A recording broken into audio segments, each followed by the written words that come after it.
Ever feel like there just aren't enough hours in the day? You're juggling work, family, personal projects, and trying to squeeze in a bit of relaxation, but the to-do list just keeps growing. It's a feeling I know all too well. For years, I felt like I was constantly running on a hamster wheel.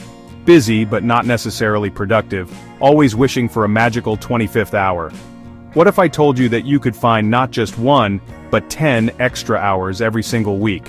And the best part is, you don't need to quit your job, sacrifice your sleep, or make any drastic, unsustainable life changes.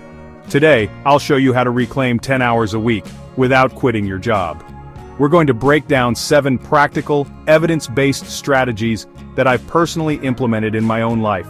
These aren't just theoretical concepts, they are actionable tactics that have genuinely transformed how I manage my time, reduce stress, and create space for the things that truly matter. It's about shifting from being busy to being intentional, and the results can be genuinely life-changing. We'll cover everything from optimizing your meals to reclaiming your commute. From batch cooking to digital detoxes, let's dive in. We'll explore how to outsource the mundane, master your calendar with time blocking, and even automate parts of your life you didn't think were possible. By the end of this video, you'll have a toolkit of strategies that you can start using immediately to create more time, freedom, and focus in your life. So grab a notebook, and let's get started. Alright, let's start with something that affects us every single day: food. The average person spends around 60 minutes a day on cooking and cleaning up. That's 7 hours a week right there. But it's not just the cooking time, it's the mental energy. What should I have for dinner tonight? Do I have the ingredients? Should I just order takeout again? This daily decision fatigue drains our cognitive resources, making it harder to focus on more important tasks. This is where batch cooking becomes an absolute game changer. It's a simple concept. You dedicate a few hours on one day, like a Sunday afternoon, to prepare most of your meals for the entire week. Imagine this. It's Wednesday evening, you've had a long day at work, and you're tired. Instead of starting from scratch, you open your fridge to find delicious, healthy, pre-portioned meals ready to be heated up. No chopping, no extensive cooking, no major cleanup. You just saved yourself an hour and a significant amount of mental stress. When I first started doing this, it felt like a superpower. I'd put on a podcast or some music, spend 2 or 3 hours in the kitchen on a Sunday, and then for the rest of the week, my lunch and dinner decisions were completely eliminated. It freed up so much evening time that I could then use for reading, working on a side project, or just relaxing with my family. The key is to keep it simple. You don't need to be a gourmet chef. Think about things that store well-roasted vegetables, grilled chicken, quinoa, rice, lentil soups, or pasta sauces. You can mix and match these components throughout the week to keep things interesting. For example, the same grilled chicken can go into a salad, a wrap, or a pasta dish. By investing just a couple of hours up front, you're buying back 5 to 7 hours of your time and mental energy during the week. It's one of the highest return investments you can make for your productivity and well-being. Now let's talk about the biggest time thief of the 21st century: our screens. The average person spends over 3 hours a day on their smartphone, often mindlessly scrolling through social media, checking emails, and falling down rabbit holes of endless content. That's over 21 hours a week. Even if you're not at the average, chances are your phone is a significant source of distraction that fragments your attention and sabotages deep work. A digital detox isn't about throwing your phone away, it's about being intentional with your technology use. It's about scheduling specific times to unplug so you can reclaim your focus and your time. The strategy that worked for me is creating screen-free zones and times. For example, the first hour of my day and the last hour before bed are completely phone-free. This simple rule has had a profound impact. Instead of waking up to a barrage of notifications and emails that immediately put me in a reactive state, I start my day with journaling, light exercise, or planning my priorities. This sets a proactive and calm tone for the entire day. In the evening, avoiding screens helps my brain wind down, leading to significantly better sleep, which in turn boosts my energy and focus the next day.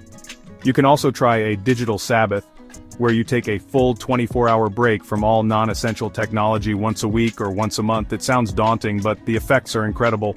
The first few hours might feel strange, you might even feel a bit of FOMO, but then something amazing happens. Your mind clears, you become more present with the people around you. You might pick up a book you've been meaning to read, go for a long walk, or have a deep conversation. By consciously disconnecting, you're not just saving time, you're creating space for more meaningful, restorative activities that endless scrolling can never provide. This next strategy might sound like a luxury reserved for CEOs, but it's more accessible than you think, and is one of the most powerful ways to buy back your time. The concept is simple. Identify low-value, time-consuming tasks in your life, and pay someone else to do them. Think about it in terms of your effective hourly rate. If you earn, say, $50 an hour at your job, does it make sense for you to spend 2 hours of your precious weekend scrubbing floors or mowing the lawn when you could pay someone else $25 an hour to do it? By outsourcing, you're essentially buying time at a discount, time that you can then reinvest into your work, your family, or your passions. Start by making a list of all the recurring chores and errands that you dislike, and that take up a significant amount of time. This could be anything from grocery shopping and laundry to house cleaning and yard work. Today, there are apps and services for almost everything. You can use a grocery delivery service to save you the hour-long trip to the supermarket. You can hire a local cleaning service to come once or twice a month to do a deep clean. Even small things like using a wash and fold laundry service can free up a few hours each week. The mental shift here is key. Many of us have a do-it-yourself mentality, feeling like we should be doing these things ourselves. But you have to ask yourself, what is the highest and best use of my time? Is it cleaning the gutters? Or is it learning a new skill that could advance your career, or spending quality time with your kids? Delegating these low-value tasks isn't about being lazy, it's about being strategic. It's about freeing up your limited time and energy to focus on the activities that bring you the most value and joy. It's a direct investment in your own well-being and productivity. If you often get to the end of the day and wonder where all the time went, this chapter is for you. Most people operate from a to-do list, which is a good start, but it has a major flaw. It doesn't account for time. You might have 10 things on your list, but you have no concrete plan for when and how you'll get them done. This leads to what Cal Newport calls time leaks, unplanned moments spent checking email, browsing the web, or getting pulled into distractions. The solution is time blocking, which is a productivity method where you schedule every part of your day, assigning a specific block of time on your calendar for each task. Here's how it works. You look at your to-do list, and instead of just listing the tasks, you estimate how long each one will take and drag it into an empty slot on your calendar. So instead of write report, your calendar says 9 o'clock a.m. to 11 o'clock a.m. Write Q3 report. This includes everything, not just work tasks. Block out time for lunch, for exercise, for checking emails, and even for breaks. Your calendar becomes a visual representation of your day, leaving no room for ambiguity about what you should be working on at any given moment. This creates a powerful intention and makes you far less likely to be derailed by distractions. The beauty of time blocking is its proactive nature. You are telling your time where to go, rather than reacting to whatever comes your way. It also helps you be more realistic about what you can actually achieve in a day. When you see your day laid out visually, you realize you can't actually do 20 things. This forces you to prioritize what's truly important, and don't worry about being too rigid. The plan is a guide, not a straitjacket. If a task takes longer than expected, you can simply drag and drop the blocks to adjust the rest of your day. It's really about creating structure to enable freedom, not to restrict it. We all have those small, repetitive tasks that, individually don't take much time, but collectively add up to a significant drain on our mental bandwidth and our week. I'm talking about things like paying bills, transferring money to a savings account, scheduling recurring appointments, or even responding to similar emails over and over again. The principle here is simple. If a task is predictable and repeatable, it's a prime candidate for automation. By setting up systems to handle these things for you, you can free up mental space and time without even thinking about it. The most obvious place to start is with your finances. If you're still manually paying your credit card, utilities, or rent each month, you're creating unnecessary work and stress for yourself. Spend one afternoon setting up automatic bill pay for everything you can. Similarly, automate your savings and investments. Set up a recurring transfer from your checking account to your savings or investment account on every payday. This pay-yourself-first strategy not only builds wealth effortlessly, but also removes the decision-making process each month. It's a classic set-it-and-forget-it system. Beyond finances, look for opportunities to automate in your digital life. Use email templates or text expander tools for responses you send frequently. Instead of typing out the same detailed reply to a common query, you can just type a short code and have the full response populate automatically. Use tools like IFTTT or Zapier to connect different apps and automate workflows. For example, you could create a rule that automatically saves any attachments from your Gmail to a specific Dropbox folder. Each small automation is like creating a tiny robot that works for you 24/7, saving you seconds and minutes that add up to hours over time. Meetings are one of the biggest productivity killers in the modern workplace. A study by Atlassian found that the average employee spends over 31 hours a month in unproductive meetings.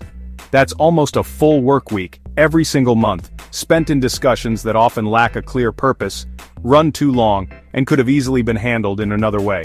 Reclaiming this time requires a conscious effort to set firm boundaries around meetings, both for yourself and for your team. The goal is not to eliminate all meetings, some are essential for collaboration and decision-making, but to drastically reduce the number of unnecessary ones.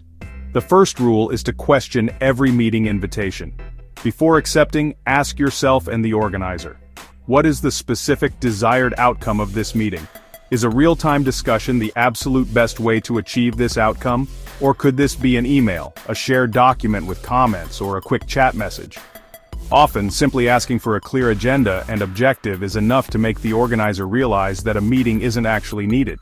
Be empowered to politely decline meetings that don't have a clear agenda, or that you don't need to be in. You can say something like, "Thanks for the invite. To make sure I can contribute effectively, could you share the agenda beforehand? If my input is only needed for a small part, I'm happy to just share my thoughts via email to save everyone time."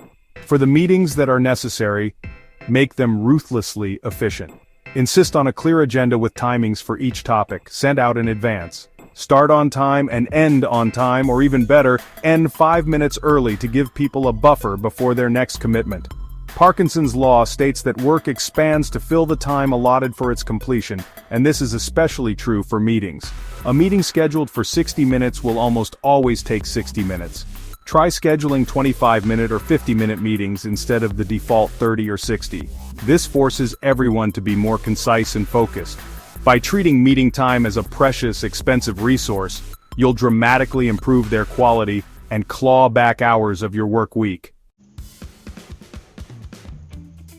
For many of us, the daily commute is a non-negotiable part of our routine. Whether it's 30 minutes or over an hour each way, this time is often seen as dead time, a frustrating necessity spent stuck in traffic or crowded onto public transport.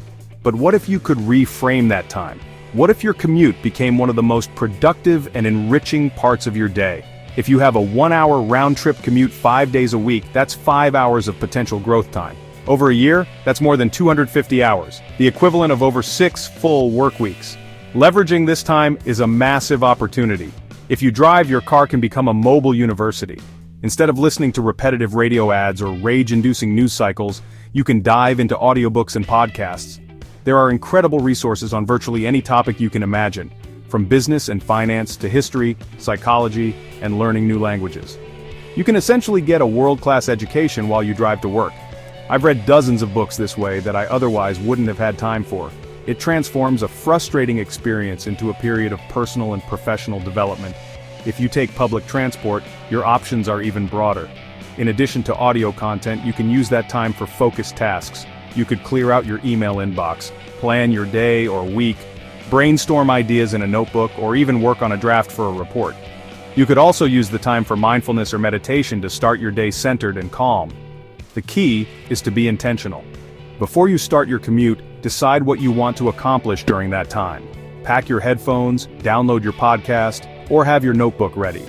Instead of mindlessly scrolling through social media, you're consciously investing that time in yourself. So there you have it, 7 powerful, practical strategies to unlock at least 10 extra hours in your week. We've covered everything from optimizing your meals with batch cooking to turning your commute into a mobile classroom. The central idea behind all of these tactics is intentionality. You don't need to quit your job to find more time. Just work smarter with these tactics, It's about consciously deciding where your most valuable resource, your time, is going, rather than letting it slip away into low-value tasks and distractions. My challenge to you is this: don't try to implement all 7 at once. That can be overwhelming. Instead, pick 1 or 2 that resonate with you the most, and commit to trying them for the next week. Maybe you'll try batch cooking this Sunday, or perhaps you'll consciously schedule a digital detox for Saturday. Try 1 or 2 this week and let me know how much time you save. Track the results. See how it feels to have that extra hour or 2 back in your day. Small, consistent changes are what lead to massive transformations over time. I'm genuinely curious to hear how this goes for you and what strategies you're already using. So if you found this video helpful, please give it a thumbs up. It really helps the channel. And make sure you're subscribed with notifications turned on so you don't miss the next video. And most importantly, share your own time-saving tips in the comments below. What's your #1 hack for reclaiming your time? Let's learn from each other. Thanks so much for watching, and I'll see you in the next one.